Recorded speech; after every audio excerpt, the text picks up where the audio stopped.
Di tempat lain, dua orang yang tak saling kenal sedang duduk berhadapan. Orang itu yang tak lain Margareta dengan seorang pria yang tidak tahu itu siapa. Lelaki tersebut mendatangi Margareta ke lapas untuk memberikan penawaran kerjasama. Anda siapa? Ada perlu apa Anda menemui saya? Tanya Margareta karena merasa asing dengan orang tersebut. Kamu tidak perlu tahu siapa saya. Yang jelas kedatangan saya ke sini untuk membebaskanmu. Membebaskan saya? Tanya Margareta ragu sambil menunjuk dirinya sendiri. Saat ini Margareta dihukum selama 15 tahun penjara atas tuduhan pembunuhan. Dia ragu ada orang yang bisa membebaskannya. Gama pasti tidak akan membiarkan itu terjadi. Iya, saya bisa membebaskanmu dengan satu syarat, dan kamu harus melakukannya. Apa syaratnya? Tanya Margareta. Margareta seperti mendapatkan angin segar. Ia tidak akan menyia-nyiakan kesempatan yang ada. Ini satu-satunya cara supaya dia itu bebas. Apapun persyaratannya, dia akan melakukannya. Orang itu membisikkan sesuatu ke telinga Margareta. Entah apa persyaratannya, hanya Margareta dan orang itu yang tahu. Bagaimana? Saya akan melakukannya asal Anda bisa membebaskan saya dari sini. Saat Margareta tanpa berpikir panjang, dia menyanggupi persyaratan yang diberikan oleh orang asing tersebut. Orang itu mengangguk dan tersenyum puas mendengar jawaban Margareta. Kalau begitu, hari ini juga saya akan mengurus kebebasanmu, ucap orang itu seraya berdiri dari tempat duduknya. Orang itu mengulurkan tangannya dan berjabat tangan dengan Margareta. Senang bekerja sama denganmu, ucap orang itu. Sama-sama Tuan, saya tunggu janjimu, ucap Margareta. Orang itu mengangguk dan pergi meninggalkan lapas. Kebetulan jam besuk juga sudah habis dan Margareta harus kembali masuk ke dalam sel. Di kediaman keluarga Alexander masih berlangsung acara pertandingan bola. Millie masuk ke dalam timnya Ares. Maxwell menggiring bola dan Millie mencoba menghalangi abangnya sambil merentangkan kedua tangannya. Abang, kita ini saudara, ndak boleh bermusuhan. Abang yang besar halus ngalah sama Lily. Abang halus kasih bola itu ke Lily ya, rayu Millie. Kita memang saudara Lily, tapi saat ini kita adalah musuh. Jadi kamu harus bisa merebut bola ini dari abang. Saud Maxwell tidak terpengaruh dengan ucapan adiknya. Dasar menyebalkan. Capek kali loh Lily disuruh kejar boneka telus. Keluh gadis kecil itu seraya menyeka keringatnya. Mereka terus bermain. Skor mereka seri 1-1. Kini giliran Millie yang menggiring bola. Ia menyuruh semua orang untuk minggir. Minggir, minggir, jangan halangi Lily, pekik Millie. Millie sayang ndak sama papa? Kalau sayang, berikan bola itu ke papa ya sayang. Lily nggak mau kan lihat papa sama abang kalah. Rayu Gama membuat Millie menghentikan tendangannya. Anak itu diam sambil menatap papanya seolah sedang memikirkan sesuatu. Gama tersenyum manis menatap putrinya. Anak cantik, jangan dengar papamu sayang. Kita harus masukkan bola itu ke gawang supaya tim kita tuh menang, ucap Ares. Iya Lily, cepat tendang bolanya, seru Sadewa. Tanpa banyak kata, Millie langsung menendang bola itu dan memasukkannya ke dalam gawangnya sendiri dan membuat tim Gama menang 2-1. Gol! Sorak Gama dan kedua putranya. Lily, kenapa kamu masukin bolanya ke gawang kita? Kamu harusnya memasukkan bolanya ke gawang mereka, kesal Sadewa. Memangnya Lily salah ya? Lily kan anak papa, jadi Lily harus bantu papa, saut Millie dengan polos.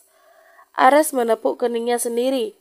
Memang benar dia anaknya, tapi kan yang jadi masalah saat ini dia adalah lawan. Kenapa dia malah membantu tim lawan? Lily tidak salah sayang, Lily sudah benar.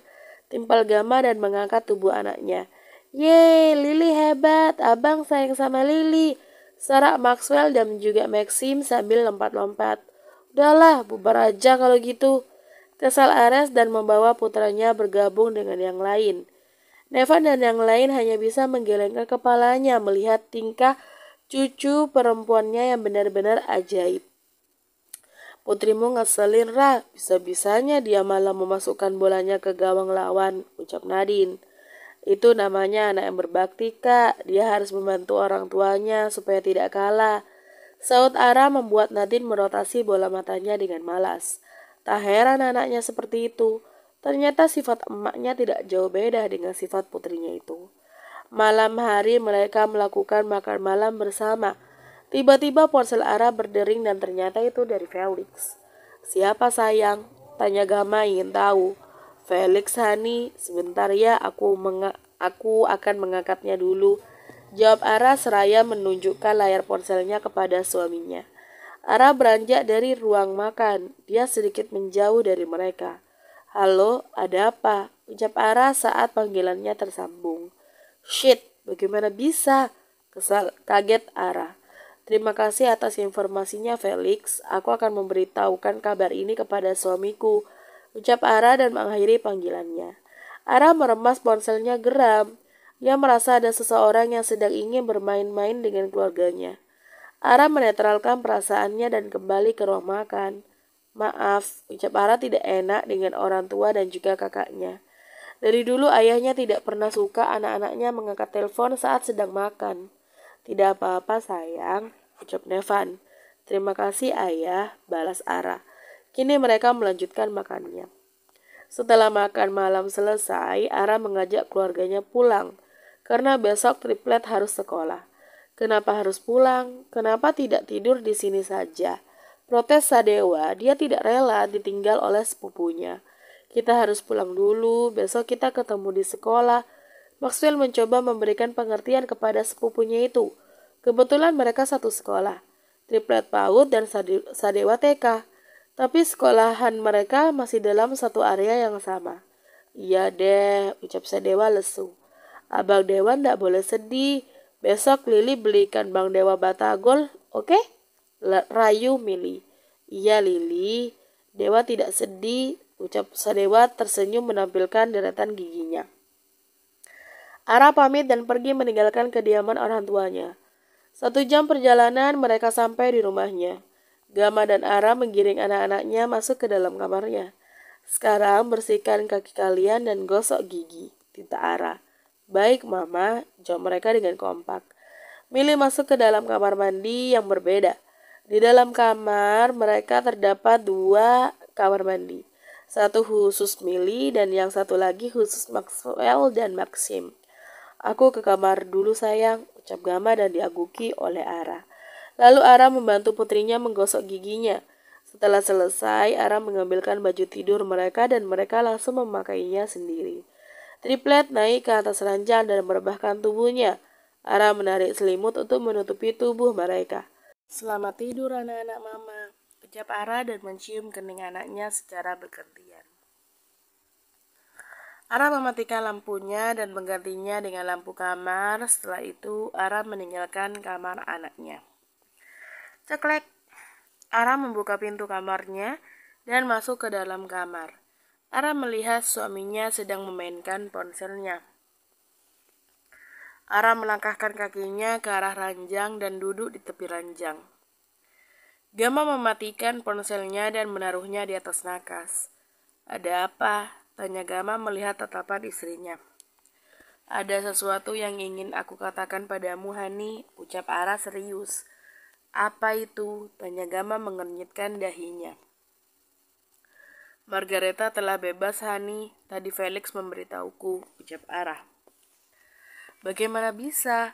Bukankah ini belum ada 15 tahun? Dia masih menjalani hukuman selama 3 tahun aja. Kaget Gama. Siapa yang membebaskannya? Lanjut Gama bertanya. Aku belum tahu, tapi aku akan segera mencari tahunya. Sekarang suruh Firman untuk memperketat penjagaan. Jangan sampai kita lengah. Ada anak-anak yang harus kita jaga, saut Ara. Gama mengepalkan tangannya kuat. Ia tidak takut kalau Margareta mengincar nyawanya, tapi yang dia takutkan keselamatan anak-anak dan juga istrinya. Jika hukum negara tidak bisa menghukum dia, lebih baik kita bunuh aja wanita itu, muak Gama. Gama marah dengan hukum di negaranya yang bisa dibeli dengan uang. Hukuman sudah diputuskan, tapi tiba-tiba ibu tirinya bisa bebas begitu aja. Gama penasaran siapa orang di balik pembebasan itu. Sabar Gama, kamu jangan dulu mengambil tindakan apa-apa. Kita lihat langkah apa yang akan diambil. Kita belum tahu dia akan balas dendam atau tidak. Fokus kita sekarang anak-anak. Ara mencoba menenangkan suaminya. Untuk masalah anak-anak, aku rasa cukup aman karena selama ini kita tidak menunjukkan wajah mereka ke publik, ucap Gama. Yang dikatakan suaminya itu benar. Setiap kali mereka membawa anak-anaknya pergi ke tempat umum, Gama dan Ara selalu menutupi wajah putra-putrinya dengan menggunakan masker. Tapi kita harus tetap hati-hati, Hani, ucap Ara mengingatkan suaminya. Gama mengangguk setuju. Saat ini prioritas utamanya adalah anak-anak. Gama memeluk pinggang istrinya dan menduselkan wajahnya di perut istrinya yang sedang berdiri di hadapannya. Ara mengusap kepala suaminya dengan lembut. Sayang, mereka sudah tidur belum? Tanya Gama penuh maksud. Sudah, kenapa Hani? Tanya Ara. Aku kangen baby, rengek Gama dengan manja sambil mendongak menatap wajah istrinya. Ara menarik hidung suaminya dengan gemas. Gas pak, gas, ucap Ara. Rem dulu bu, jangan main gas aja. Saut Gama membuat mereka tertawa. Gama menarik tangan Ara hingga mereka berdua jatuh di atas tempat tidur. Posisi Ara berada di atas tubuh Gama. Ciuman yang awalnya lembut berubah saling menuntut.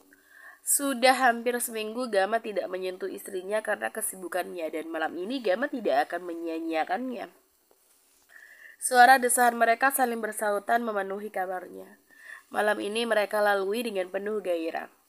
Di waktu yang sama, Margareta juga sedang berkumpul dengan putranya dan juga menantunya. Di sana juga ada si Matupang. Sampai sekarang si Matupang tidak menceraikan istrinya itu. Rasa cintanya yang besar terhadap Margareta membuat lelaki itu selalu memaafkan kesalahan wanita itu. Siapa yang membebaskanmu, Mam? Tanya Marlo. Mereka semua cukup kaget saat tiba-tiba melihat Margareta pulang ke rumahnya. Ada orang asing yang mendatangi Mami dan dia membebaskan Mami begitu saja, tapi Mami tidak tahu siapa orang itu. Saut Margareta, ia tidak menceritakan detail perjanjiannya bersama orang asing tersebut. Si Matupang mengernyitkan dahinya, dia merasa ada sesuatu yang janggal. Tidak mungkin ada orang yang sukarela membebaskan istrinya tanpa embel-embel apapun. Apalagi istrinya tidak mengenalnya. Pasti ada sesuatu yang orang itu inginkan dari istrinya. Kamu yakin tidak mengenalnya? Tanya si Matupang. Aku tidak mengenalnya, Dad. Ucap Margareta tidak berbohong. Margareta memang tidak mengenal orang tersebut. Bahkan sampai sekarang orang itu pun tidak memberitahukan namanya. Dad, bagaimana kabar Gama? Apa dia sudah memiliki anak? Tanya Margareta. Si Matupang menghela nafas pelan dan menjawab. Aku tidak tahu kabarnya, tapi menurut berita yang beredar, mereka sudah mempunyai anak, tapi dirahasiakan hingga sekarang. Jawab si Matupang. Semenjak putranya mengambil alih perusahaannya, si Matupang belum pernah ketemu lagi dengan putranya dan juga menantunya. Si Matupang tidak punya muka untuk menemui mereka.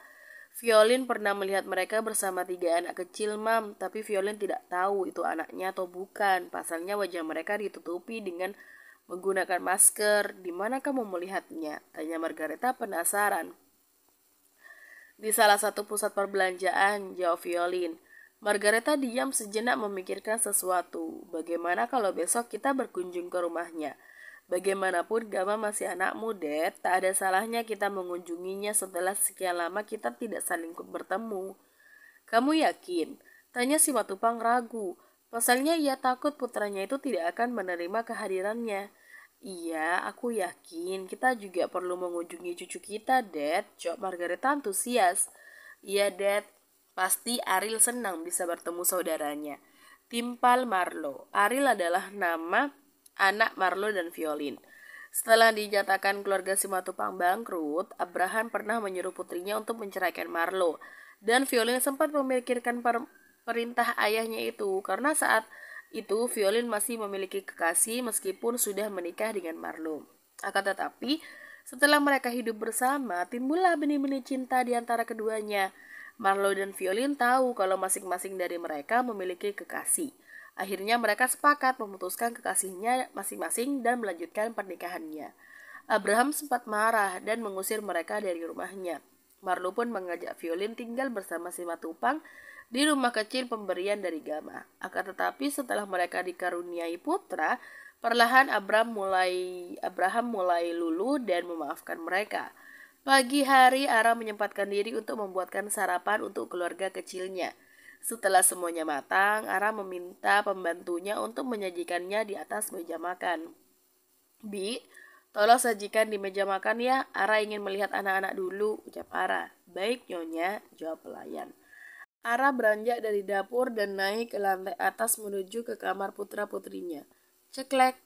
Ara membuka pintu kamar anaknya. Baby, sudah siap belum? Tanya Ara. Sudah mama, jawab Maxel dan Maxim. Belum ma, rambut Lili belum dikuncil, jawab Milly berbeda dengan kedua abangnya. Ara tersenyum menatap putrinya lalu dia mengambil kuncir dan membantu menguncir rambut putrinya. Sudah sayang, ucap Ara setelah selesai mengunci rambut putrinya. Terima kasih mama cantik, mulut gadis kecil itu memang manis. Ara mencubit pipi cabi putrinya dengan gemas. Kalian turun ke bawah dulu, mama akan panggil papa dulu, kata Ara. Baik ma, jawab mereka dengan patuh. Mereka mengambil tasnya dan menggendongnya. Satu persatu mereka keluar dari kamarnya. Setelah memastikan putra-putrinya turun dengan selamat, barulah Ara masuk ke dalam kamarnya dan dia melihat suaminya sedang mengenakan dasinya. Sini, aku bantu Hani, ucap Ara. Gama mengangguk dan membiarkan istrinya memasangkan dasi ke kerah bajunya. Anak-anak di mana sayang? Tanya Gama sambil sesekali mengecup pipi istrinya. Mereka sudah ada di bawah, jawab Ara. Sudah selesai, ucap Ara sambil menepuk dada suaminya dengan lembut. Gama menarik pinggul istrinya hingga mengikis jarak di antara keduanya. Gama melumat bibir istrinya dengan lembut. Sayang, satu ronde lagi yuk, pinta Gama setelah melepaskan tautannya. Tidak Hani, kamu harus bekerja. Ingat, susu anakmu itu mahal, apalagi mereka ada 3, tolak Ara. Bahkan aku bisa membeli pabrik susunya sayang. Apa kamu lupa kalau suamimu ini kaya raya? Ucap Gama dengan sombong. Tapi kamu harus tetap bekerja, Hani. Jangan sampai perusahaanmu itu bangkrut, saut Ara. Bolos sehari tidak akan membuat perusahaanku bangkrut, sayang. Lagian ada Firman yang menghandlenya, regek Gama. Tapi pagi hari ini kamu ada meeting, Gama. Apa kamu lupa? Jengkel Ara. Gama berubah lesu. Dia lupa kalau pagi ini ada meeting dengan perusahaan Mandala Group. Andai tidak ada meeting, mungkin dia akan memaksa istrinya.